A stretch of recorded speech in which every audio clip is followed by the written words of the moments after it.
atelier organisé par EcoAct. Je suis Émilie Albérolin, je suis directrice générale d'EcoAct Europe du Sud.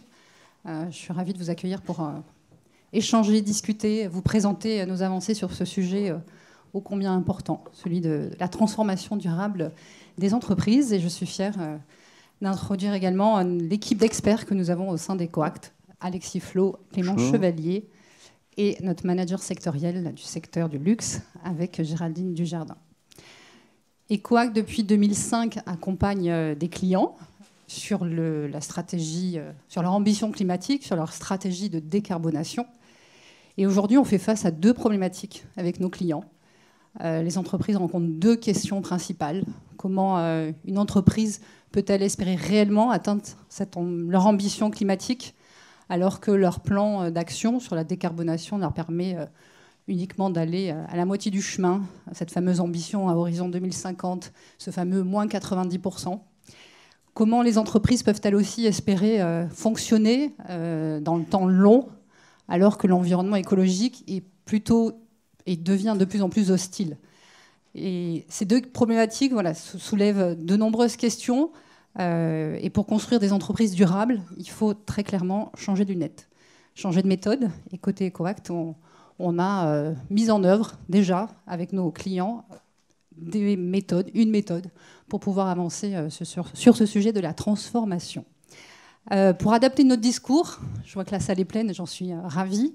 Je voudrais savoir combien de personnes, si vous avez un petit questionnaire, un petit quiz, combien de personnes travaillent actuellement dans des directions RSE, dans des directions développement durable, sustainability, pour identifier notre auditoire. Ravi, donc vous êtes aux manettes de l'action. Combien de personnes travaillent dans d'autres directions, parce qu'on a aussi besoin de la finance, du juridique, des achats. Voilà, super. Et puis peut-être d'autres cabinets de conseil aussi, avec qui on peut collaborer, ou pas. Très bien. Donc beaucoup de personnes qu'on peut évidemment embarquer après cette intervention. Alors se transformer ou périr, telle est la question. Et vous l'aurez évidemment compris que ça fait écho à un livre de Timothée Parric qui intervenait hier après-midi dans une conférence. Alors, je ne sais pas combien d'entre vous ont assisté à cette intervention. Dernier quiz.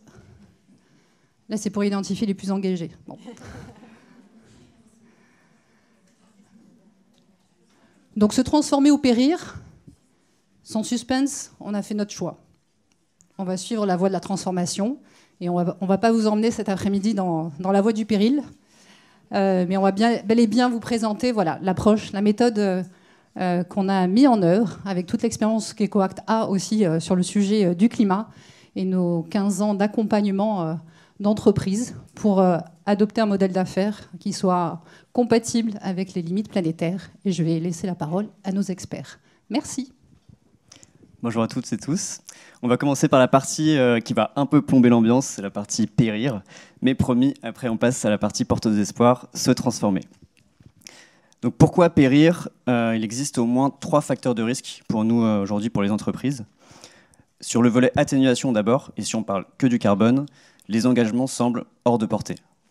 Ces dernières années, on a la plupart des entreprises qui se sont dotées d'objectifs ambitieux de décarbonation, notamment à travers l'initiative Science Based Target, qui fixe des engagements alignés avec la science, c'est-à-dire alignés avec les accords de Paris. Mais le problème, c'est qu'entre les engagements et la réalité, il y a un fossé. Une étude Paris en début d'année a analysé les plans d'action publiés par une vingtaine de grandes entreprises internationales. Ces entreprises se sont presque toutes engagées justement sur des objectifs SBT, donc de l'ordre de moins 40 à moins 55% d'ici 2030 et moins 90% en 2050. Mais en réalité, la somme des actions qu'elles prévoient de mettre en place ne permettent pas d'atteindre ces objectifs.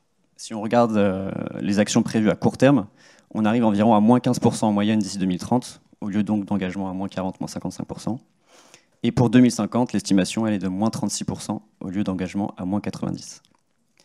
Donc qu'est-ce que nous dit ce chiffre ? Il nous dit qu'aujourd'hui, personne ou presque ne sait faire un plan d'action de décarbonation qui permette d'atteindre les objectifs. La raison, ce n'est pas un manque de volonté ou un manque de moyens financiers, c'est plutôt qu'il est extrêmement difficile de réussir à faire moins 55% et moins 90% à ISO Business Model, c'est-à-dire en essayant de faire la même chose, mais moins carboné.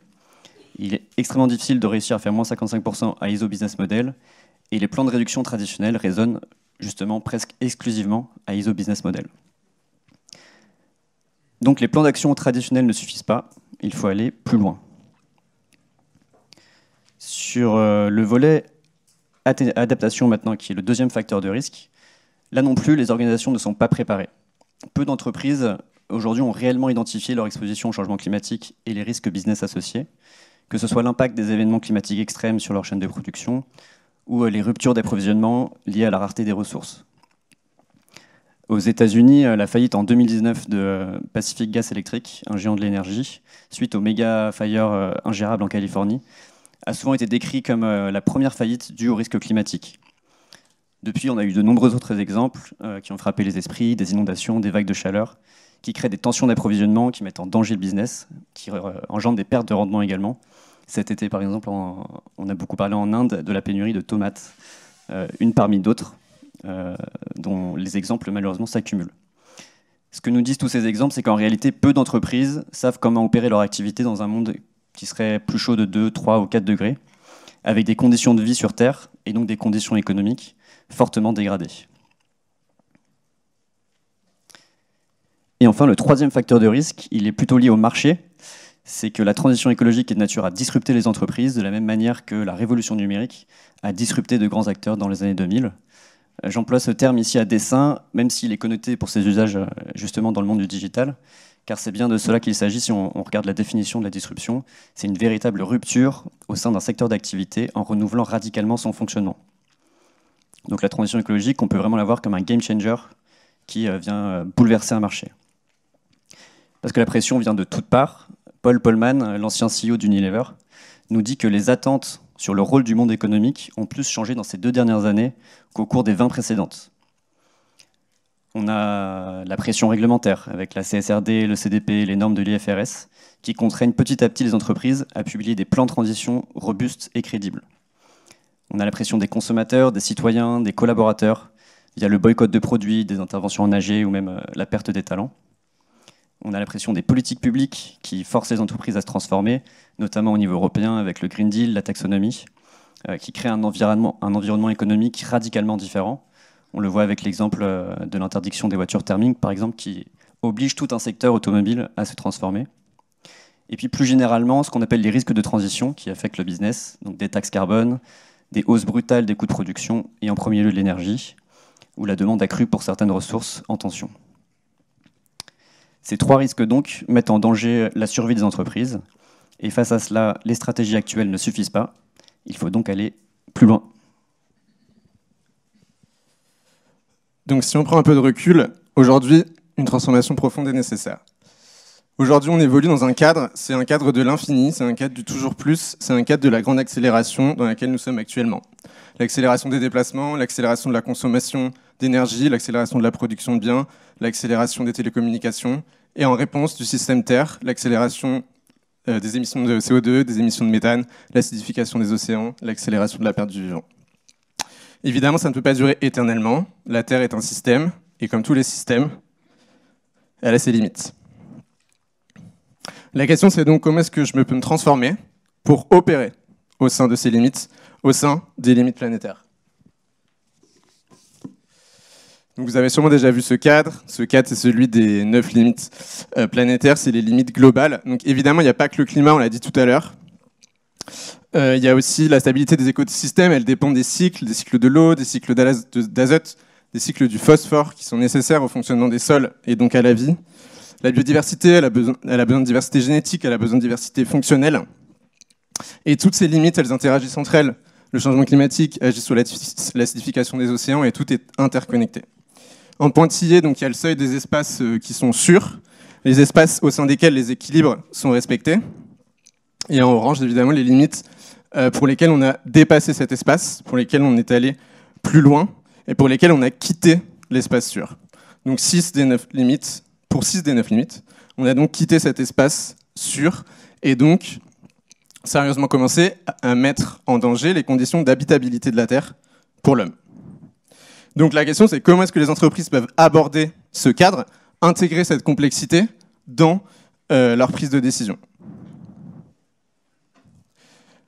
Donc déjà, la première chose, quand on pense transformation, c'est de penser au-delà du carbone.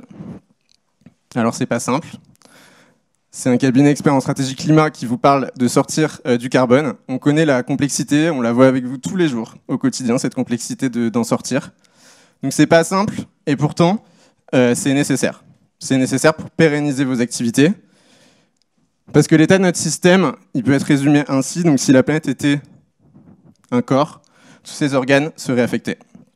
Pourtant, aujourd'hui, le carbone, ça reste la boussole, ça reste les lunettes de la transition aujourd'hui pour les organisations.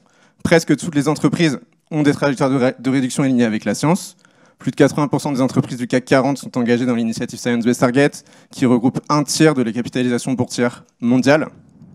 Et pourtant, dans le dernier questionnaire CDP, il n'y a que 25% des entreprises qui déclarent mettre en œuvre des actions pour diminuer leur impact sur la biodiversité. Donc se transformer, c'est d'abord élargir son périmètre de responsabilité. Alors ça complexifie évidemment le sujet. Et pour ça, pour nous, il y a un horizon. Cet horizon de la transformation, c'est la régénération. La régénération, c'est se poser la question, comment est-ce que mon entreprise peut avoir un impact net positif? Ou alors, comment est-ce que mon entreprise peut participer à revenir dans les espaces sûrs des équilibres du système? Alors la régénération, c'est un concept nouveau qu'il faut prendre avec précaution. Pour nous, c'est avant tout une boussole et pas une revendication. C'est viser le régénératif et pas être régénératif. Par contre, c'est intéressant parce que ça invite à se poser deux bonnes questions. D'abord, comment est-ce que je contribue? Comment est-ce que je contribue à la transition, à l'avènement d'un nouveau monde? Comment est-ce que je contribue à la décarbonation du monde des transports et à avoir des transports moins consommateurs de ressources? Comment est-ce que je participe à créer, à imaginer de nouvelles façons d'habiter l'espace demain? Et en parallèle, comment est-ce que j'interviens sur ma chaîne de valeur pour la transformer, pour essayer de réparer, en tout cas de régénérer les écosystèmes dont je dépends? Si je suis une entreprise de l'agroalimentaire, comment est-ce que je travaille sur le stockage du carbone dans mes sols?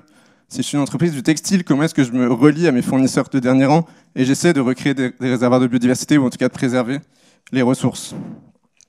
Donc transformer les modèles d'affaires pour opérer au sein des limites planétaires, aller au-delà du carbone, régénérer, c'est ne pas se poser la question de comment je fais fonctionner mon modèle actuel dans le monde de demain, mais comment, ou plutôt, quel est mon modèle demain? Voilà, donc ça peut paraître bien sympa, toutes ces intentions, c'est très louable, mais le défi peut paraître immense, et donc la question maintenant se pose du comment.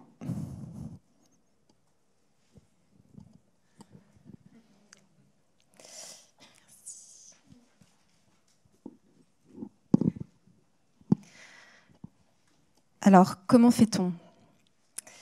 Comment fait-on pour faire face à cet enjeu qui est énorme, qui est à la fois de préparer nos entreprises à traverser les chocs qui nous attendent et en même temps à réduire drastiquement notre impact? Donc cet enjeu, il est énorme. Et alors, nous, on considère qu'il y a vraiment deux choses à faire. Il y a d'abord, bien sûr, réduire ses impacts. Et cette étape-là, on commence à bien la connaître. Et après, il y a la partie se transformer, qui aujourd'hui est encore une partie qu'on maîtrise moins bien. Alors, réduire, effectivement, cette première phase, vous la connaissez, on commence à bien la connaître. Il s'agit de mesurer son empreinte et de la réduire. Alors, pour faire ça, on analyse la chaîne de valeur de nos entreprises, on la décortique, on regarde dans la chaîne de valeur ce qui a le plus d'impact, et ensuite, on va aller sur cette chaîne de valeur proposer des alternatives moins carbonées. Par exemple, une entreprise textile, on voit que pour l'extraction de la matière première, par exemple, le coton, la culture du coton, pour la laine ou le cachemire, ça va être, par exemple, les élevages de moutons et de chèvres. Donc on part de l'extraction de la matière première jusqu'à la fin de vie du produit. On va regarder toutes ces chaînes de valeur-là et on va aller voir quelles sont les alternatives pour pouvoir réduire son impact. Donc pour une entreprise de textile, par exemple, il va s'agir d'aller chercher des matières recyclées plutôt que des matières vierges, de remplacer le transport aérien par du transport maritime, ou par exemple à essayer de travailler avec des fournisseurs qui ont une énergie renouvelable plutôt que du charbon, par exemple. Et on voit en fait que quand on fait ces plans d'action de réduction sérieusement, on peut arriver à réduire son impact de moins 20, moins 30, moins 40, voire pour certaines entreprises, parfois jusqu'à moins 50%, quand on fait ce travail vraiment sérieusement en mettant les efforts et l'énergie, les moyens humains et financiers. Mais effectivement, cette réduction-là, on est encore bien loin des moins 90 ou moins 95 qui sont attendus à horizon 2050. Donc la question est comment on fait ? Comment on fait ? Et finalement, c'est cette partie, cette deuxième phase qui est cette étape de transformation qui en fait est nécessaire. Donc cette partie réduction, elle est absolument nécessaire et c'est bien par là qu'il faut commencer, mais il faut ensuite se transformer. Alors, chez EcoAct, on considère que pour pouvoir relever ce défi, on a besoin de deux types de compétences complémentaires. Le premier type de compétence, c'est une compétence scientifique. Chez EcoAct, on a beaucoup de chercheurs, scientifiques, ingénieurs, et en fait, on base toutes nos analyses sur des analyses donc quantitatives, robustes, et c'est tout à fait indispensable et ça fait vraiment partie de notre ADN. Et on pense qu'il faut combiner à ces compétences scientifiques des compétences humaines. Parce qu'en fait, là, il s'agit, dans cette partie se transformer, d'imaginer collectivement un futur souhaitable. Et donc, pour imaginer collectivement ce futur souhaitable, on a besoin des scientifiques, mais là, on va avoir besoin aussi de gens qui créent et qui imaginent pour qu'on puisse collectivement imaginer autre chose. Et là, effectivement, depuis des dizaines d'années, on est habitué, et l'objectif, c'est de faire toujours plus, une croissance, plus 10% de croissance chaque année, etc. Et là, en fait, on va se trouver face à un enjeu qui n'est pas de faire plus, mais qui est de faire différemment. Donc, on a besoin de combiner ces deux compétences. Alors, chez EcoAct, on a développé une méthode pour pouvoir essayer de résoudre pour pouvoir répondre à cet enjeu. Le premier volet, il s'agit d'identifier les priorités de votre transformation. Le deuxième volet, d'imaginer des scénarios de transformation.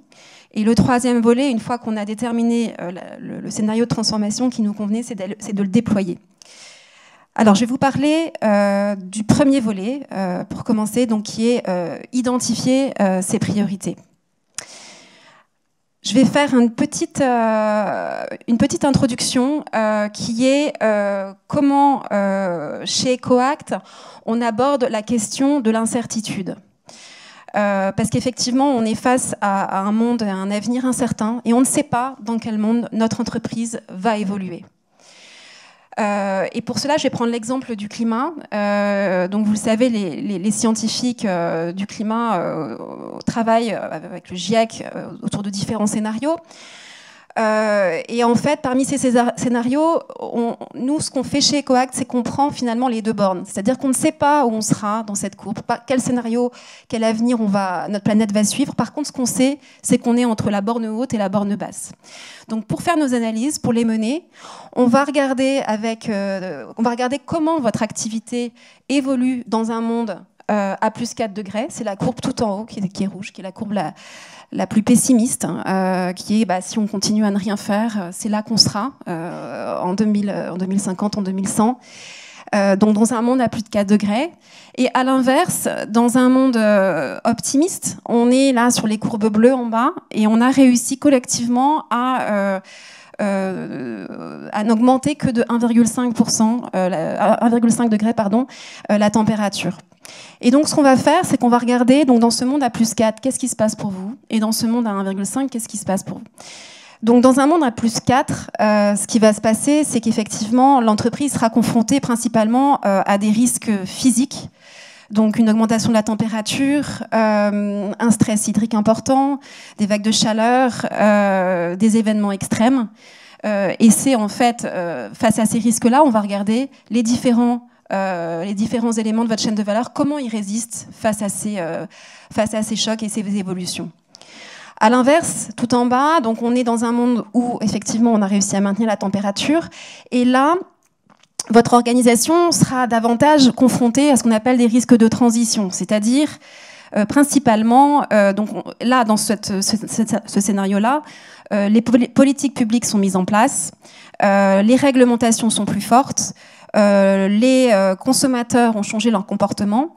Et là, en fait, on aura donc bien moins de risques physiques. Par contre, on aura principalement des augmentations de coûts. par exemple une taxe carbone qui va venir affecter certains éléments de la chaîne, ça va en fait augmenter les coûts et dégrader vos marges. Et donc en fait, on va regarder ces deux bornes-là, tout en sachant bien évidemment que ce sera probablement ni le scénario A plus 4, ni le scénario A 5, mais qu'on sera probablement entre ces deux bornes, et donc votre entreprise sera probablement face à un mix de risques physiques et de risques de transition. Alors, maintenant que j'ai fait cette petite introduction, je peux vous parler maintenant de notre matrice en double matérialité. Alors, la double matérialité, c'est quoi? C'est un mot un peu compliqué pour dire quelque chose de très simple. En fait, il s'agit de regarder, d'une part, l'impact de l'environnement sur votre entreprise, et donc c'est tout ce volet risque, et d'autre part, l'impact de l'entreprise sur l'environnement. Et donc là, on va regarder bien sûr l'empreinte carbone, mais également la partie biodiversité, etc. Et donc en fait, nous, on essaye de visualiser sur une matrice les deux choses en même temps. C'est-à-dire qu'on va regarder sur l'axe des ordonnées, vous avez l'impact de l'environnement sur l'entreprise. Donc vous êtes sur les risques. Quand vous êtes tout en haut, ça veut dire que les risques sont élevés pour vous. Quand vous êtes en bas, les risques sont faibles. À l'inverse, sur l'axe des abscisses, vous avez l'impact de l'entreprise sur l'environnement. Quand vous êtes à droite, ça veut dire que votre entreprise a un impact fort sur les écosystèmes. Et quand vous êtes sur la gauche, l'impact est faible. Donc en fait, on va regarder... alors on peut faire cette analyse-là à différents niveaux. On peut le faire en regardant les BU, en regardant les processus de votre chaîne de valeur, en regardant les matières premières. Et l'idée, c'est d'aller vraiment identifier dans vos entreprises les activités qui sont à la fois les plus, qui sont les plus à risque et celles pour lesquelles les impacts sont les plus élevés. Donc ce sera vraiment le cadran rouge en haut à droite. Et ces activités-là sont à transformer en priorité. Et à l'inverse, vous allez avoir des activités pour lesquelles les risques qui seront plus résilients, avec des risques donc plus faibles, et un impact plus faible. Et donc ça, ce sera des appuis peut-être sur lesquels que vous pourrez conserver dans vos entreprises, ou en tout cas plus longtemps. Donc voilà un petit peu comment on priorise chez EcoAct les sujets sur lesquels on va travailler sur la transformation.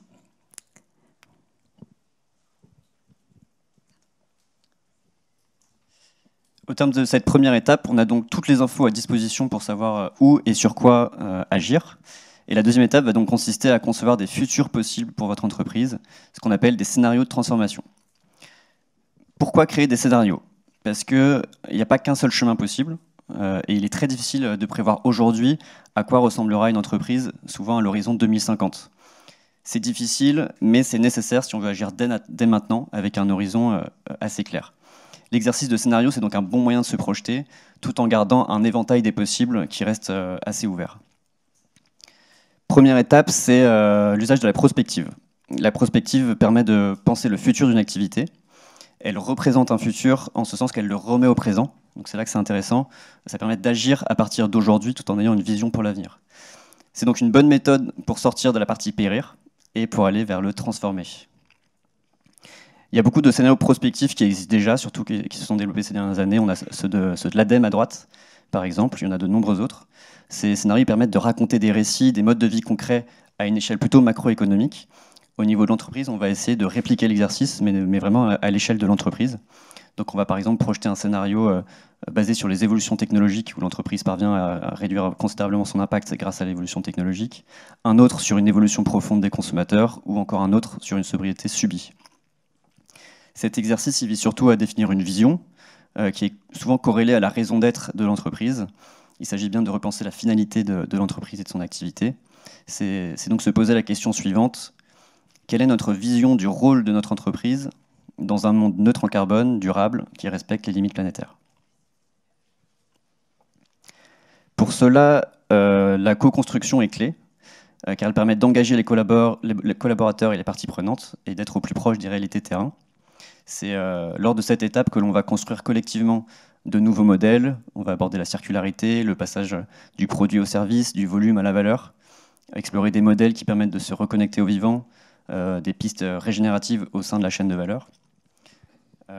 Et cette étape de co-construction, elle peut engager une grande partie de l'entreprise. Pour un de nos clients, par exemple, on a mobilisé une quarantaine de chefs de produits au cours d'une trentaine d'ateliers, et ça a abouti à environ 80 feuilles de route au niveau produit.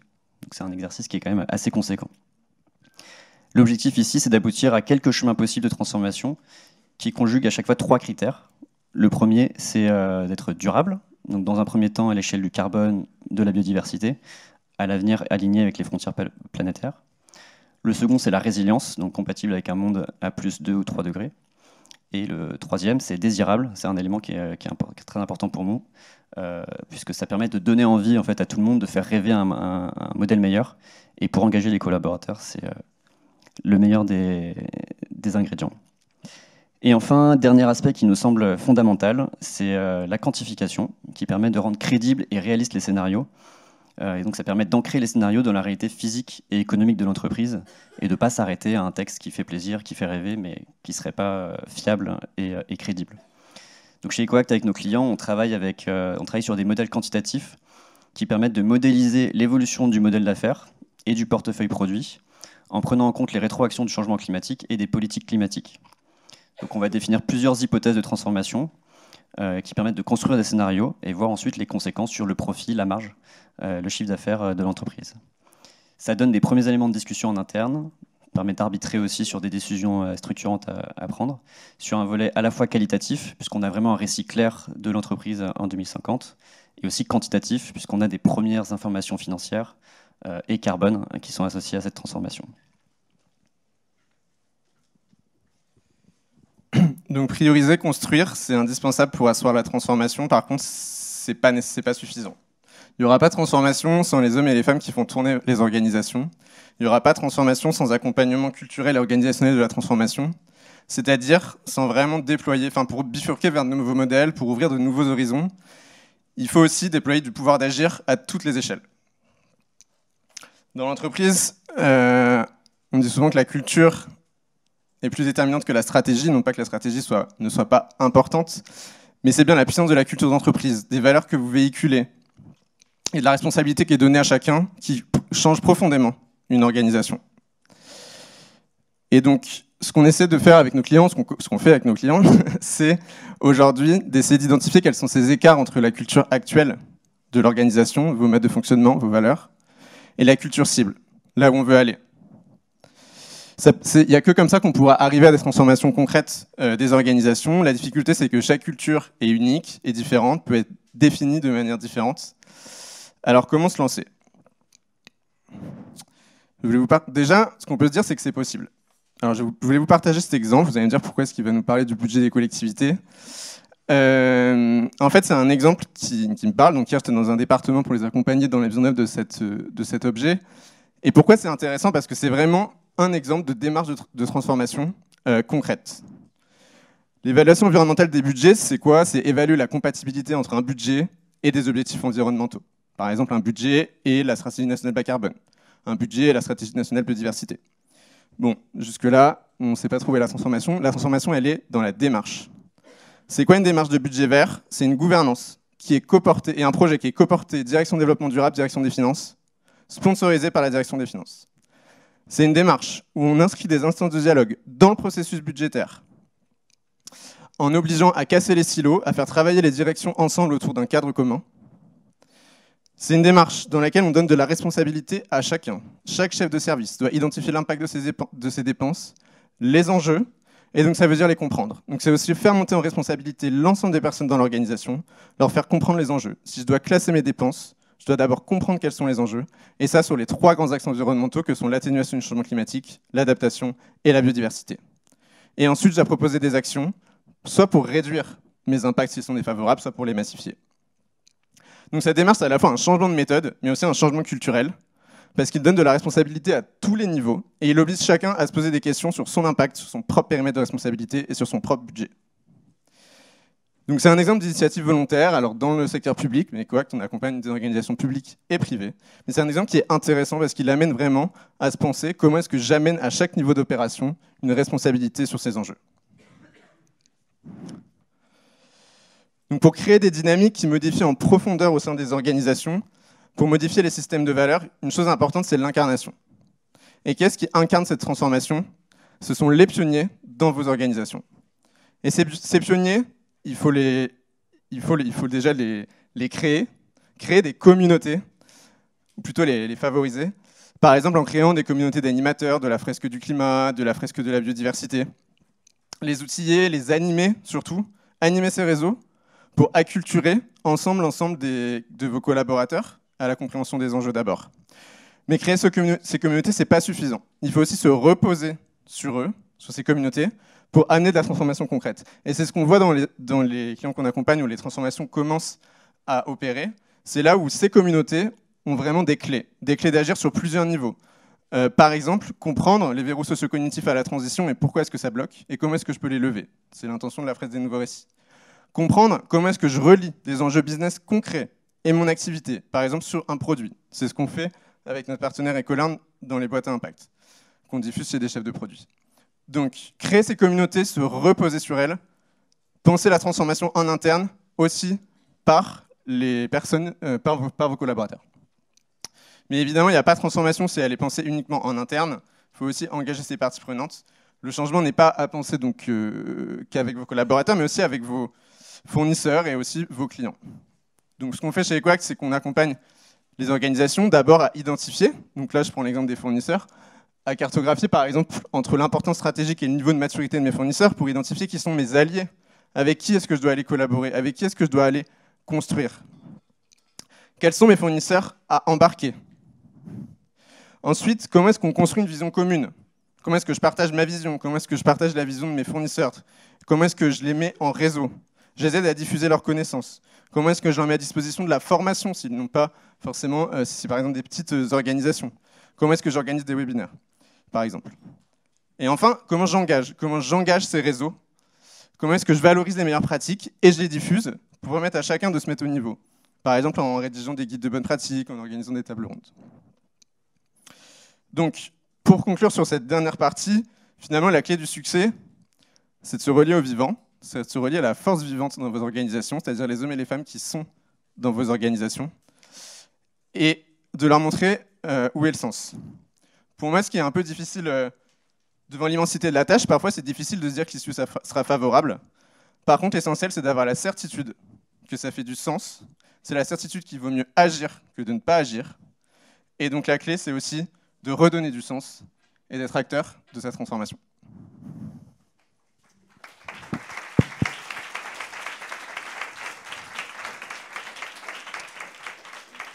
Merci Clément, Géraldine, Alexis pour cette présentation, pour vous avoir partagé où est-ce qu'EcoAct en est. Tu as évoqué l'exemplarité aussi, l'incarnation. Alors EcoAct est prêt et commence à accompagner des entreprises sur ce sujet de la transformation et est prêt à vous accompagner. Vous avez sans doute des questions, on va être ravis d'y répondre. Mais EcoAct s'engage en tant qu'organisation, qu'entreprise, on s'engage nous-mêmes aussi dans cette voie-là, puisque nous sommes membres de la Convention du climat consulting, et donc on est aussi en train de rédiger notre propre feuille de route de transformation durable vers l'économie régénérative. Voilà, comment on remet plus de vivant aussi dans notre modèle d'affaires. Voilà. Vous avez sans doute des questions, il nous reste quelques minutes pour répondre à vos interrogations. N'hésitez pas à questionner. Alors on va prendre un micro. Je crois que voilà.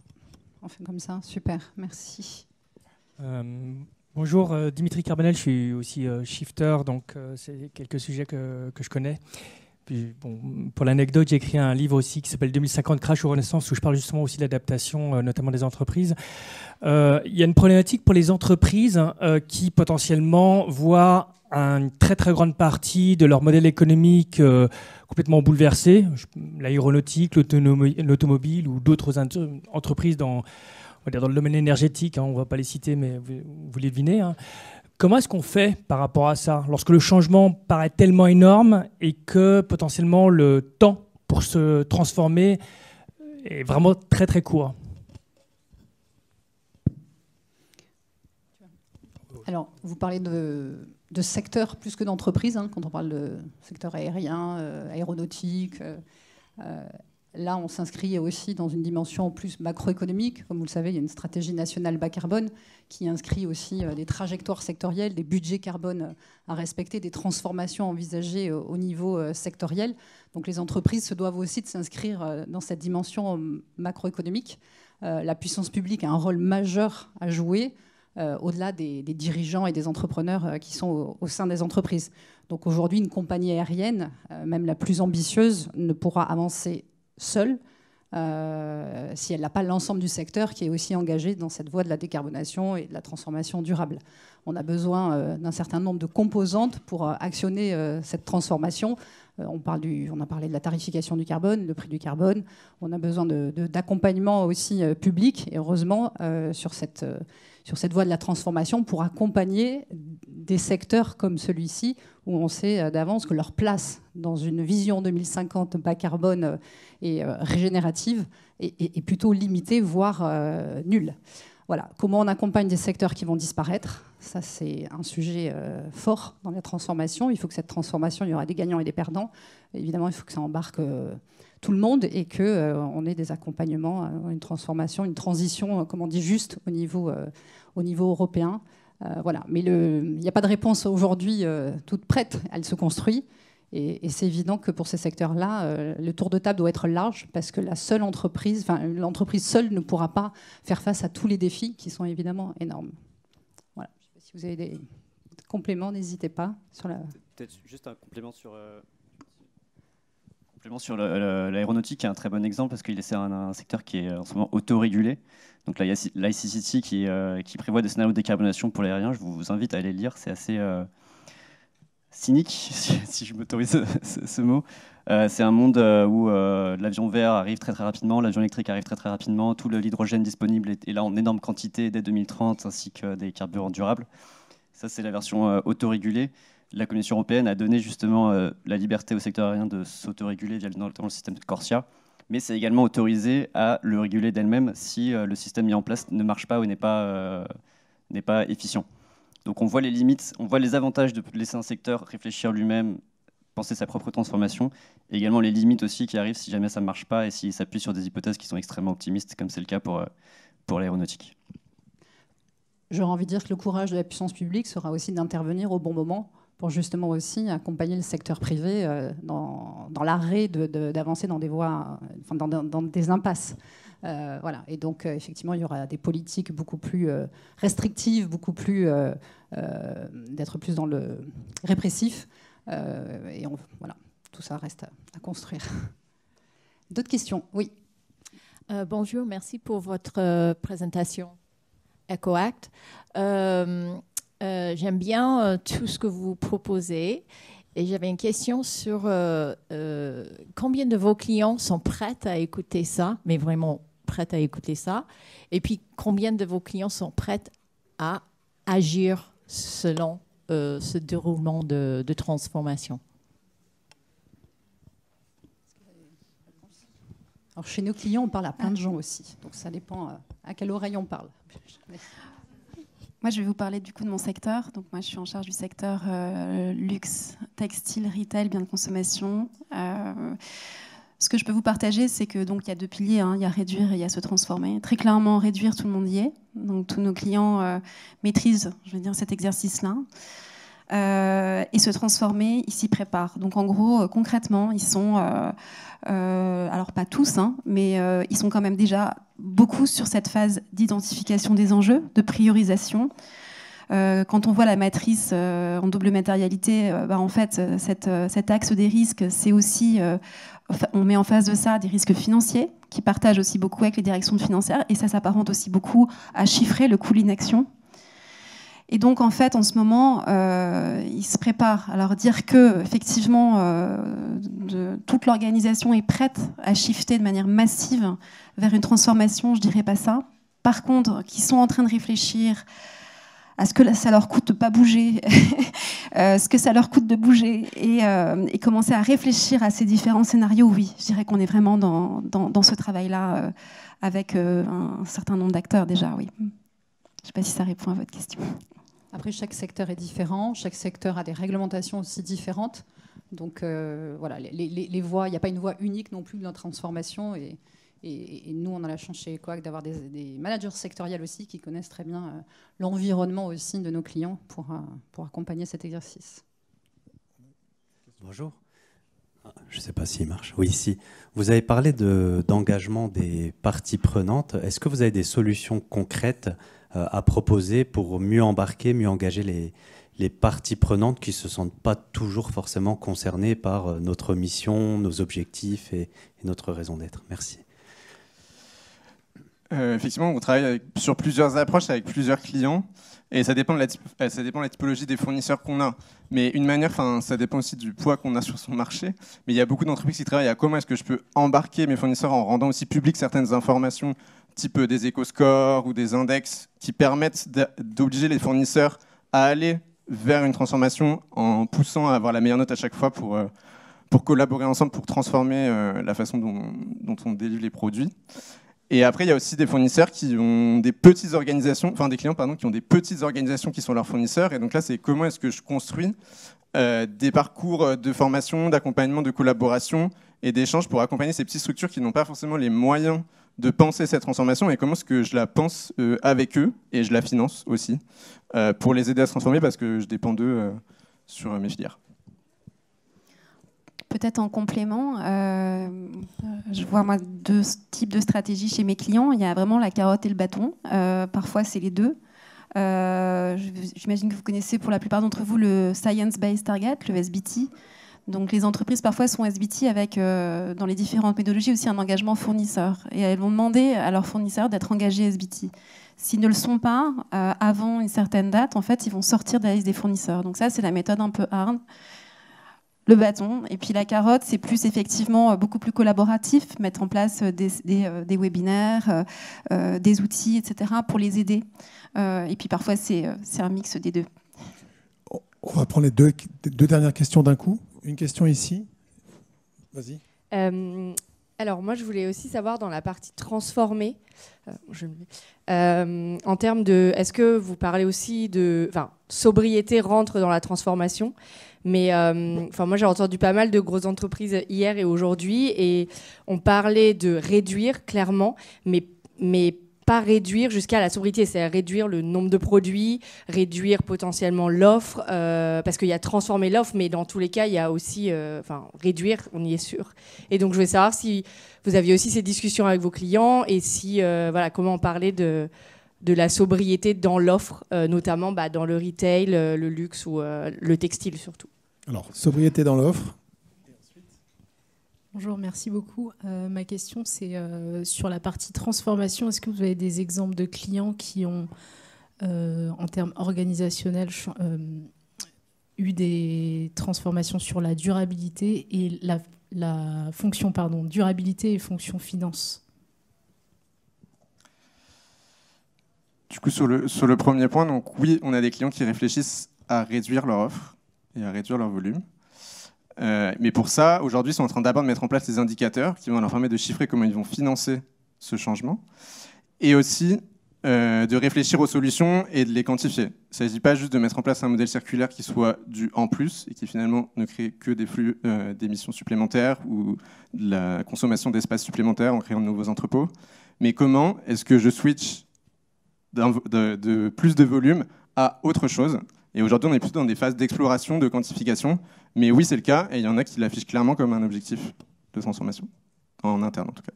Et quand on touche le sujet de la sobriété, on touche en fait le sujet de la valeur. Donc il faut repenser le modèle d'affaires. Comment on crée toujours de la valeur en faisant moins de volume. Et très souvent, en touchant la valeur, on touche les valeurs et on touche la raison d'être. Enfin, la meilleure manière de se transformer, c'est d'aller au plus haut même de l'entreprise et de réviser la raison d'être. Si une entreprise s'engage à définir sa raison d'être pour livrer un produit qui a 100 ans de vie, on repense autrement tout le circuit de production et oui, la mission de l'entreprise en fait. Je sais pas si tu voulais. Peut-être sur la deuxième question aussi, pas évidente, cette question-là, sur effectivement la fonction finance. Moi, ce que je peux vous partager, c'est que il y a encore 3 ans, la fonction finance était inexistante dans les missions qu'on menait. C'était vraiment, il y avait l'équipe RSE qui menait son bilan carbone, etc. Et puis, les financiers, on ne les voyait pas. Et aujourd'hui, en fait, la finance commence à voir qu'en fait, c'est pas juste l'idée de faire un bilan carbone, il faut changer l'entreprise. Ça veut dire toucher toucher aussi finalement à tous les aspects financiers. Et donc du coup là, ça y est, on voit, alors dans les organisations, on voit que souvent, là où la direction RSE était souvent rattachée à la com, maintenant la direction RSE commence à être au COMEX de l'entreprise. Parfois, on voit aussi beaucoup dans deux directions de RSE des financiers qui arrivent dans les directions RSE et qui du coup s'attaquent au coût d'inaction, à finalement ces modèles-là de transformation. Donc en fait, on voit qu'il commence à y avoir une hybridation des compétences et que la finance commence à s'approprier ces sujets-là, ce qui est pour moi une bonne chose parce que ça permet d'avoir les bons échanges et les bonnes discussions. On arrive au terme de notre quota de temps. Un grand merci à nos experts, un grand merci pour votre participation. On reste à votre disposition à ProDurable. On a un stand. Retrouvez-nous si vous souhaitez échanger, discuter avec nos experts. On a plein d'experts sur d'autres thématiques, donc ravis de prolonger aussi sur d'autres sujets. Très bonne continuation, bon après-midi.